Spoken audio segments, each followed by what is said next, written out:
Hi, welcome. I'm Albert, and today I'll show you how to use ChatGPT to create your very own book covers. No other professional tools necessary. Here are some examples of what we're going to be creating today. Now, I personally believe that most self-published books fail not because of the writing, but because of the covers that kind of look homemade, and not in the good way. Despite the saying, people absolutely do judge books by their covers, so you need a good one. But it makes sense that you don't have one. As a writer, you want to focus on your story and not have to learn a bunch of new tools and professional skills that have nothing to do with your core job.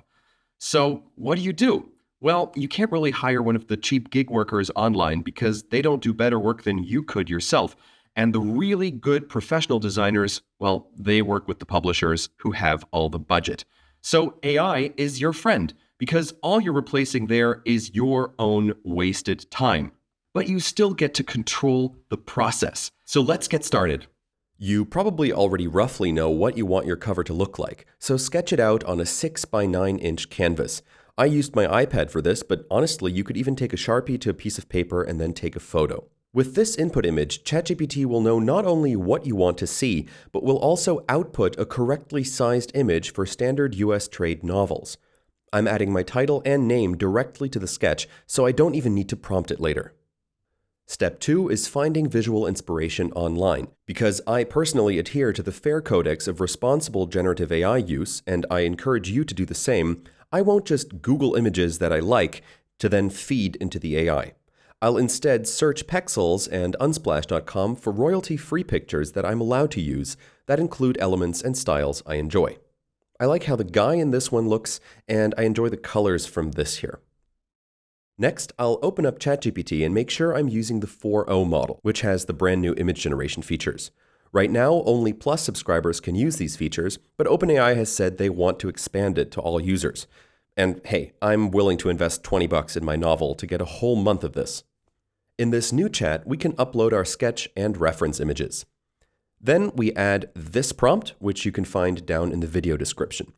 Basically, it defines the genre of the novel and briefly describes the visuals that we want to see in the result. For this example, I also need to say what the scribbles at the bottom in the sketch mean, in this case, my tagline. Then I finish up my prompt with use the attached images for color scheme and visual inspiration. And here's our first result. I think it's already way better than anything I could whip up quickly myself. If you like it, feel free to subscribe and like this video and go make your cover now. But if you want some more advanced techniques requiring a little bit of manual work, keep watching. We see that this first result is kind of illustrated. That's also a weakness of this method. It tends to default to illustration, and if we ask it to get more photoreal, I think it looks kind of wonky with people in the image, as you can see here. But I guess it's a question of taste. It could also be cool. But here's a different novel without a human on the cover, which is the trend in cover designs anyway, and I really like this one for a thriller, using the same exact method. If you know a little bit about typography, you can also tell that this is not great. That's another weakness of ChatGPT right now. AI is finally getting text right, which was a long-time weakness, but it doesn't really have much variety in terms of font. But typography is a super easy fix in Photoshop using free fonts. So if you're a little more comfortable in software like Photoshop or similar free tools like photopea.com, you can do this easily. Those aren't AI skills, so I won't dive into those here, but you can pick them up in basically endless tutorials here on YouTube, as I did. I've linked some for you below. But let's dive in a little deeper if you're willing to do that work, and give ChatGPT some more detailed references than just the sketch and the prompt. I'm going to use a technique called photobashing, where I get images from the internet, adjust them to my liking, and just put stuff together in a way I roughly enjoy. And now I can hand that to ChatGPT and ask it to simply improve the results. And Viola, this is what I was hoping to get. But if I find that my design maybe is a little bit unreadable from a distance, I can also ask it to improve the text position or general layout while sticking to my reference. This is awesome. It's such a powerful tool.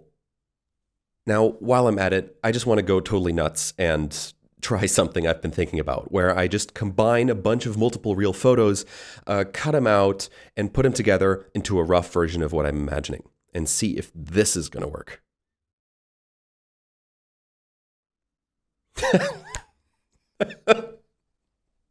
That's fantastic.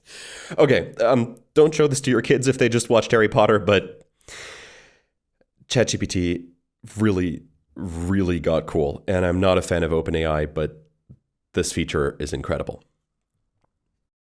If you learned something helpful today, please leave a like and a subscription on my channel. And also make sure to hit that little bell to get notified when I make a new video. In between videos, I also post a ton of new AI creative news on LinkedIn, so be sure to follow me there as well. And most importantly, have fun with AI.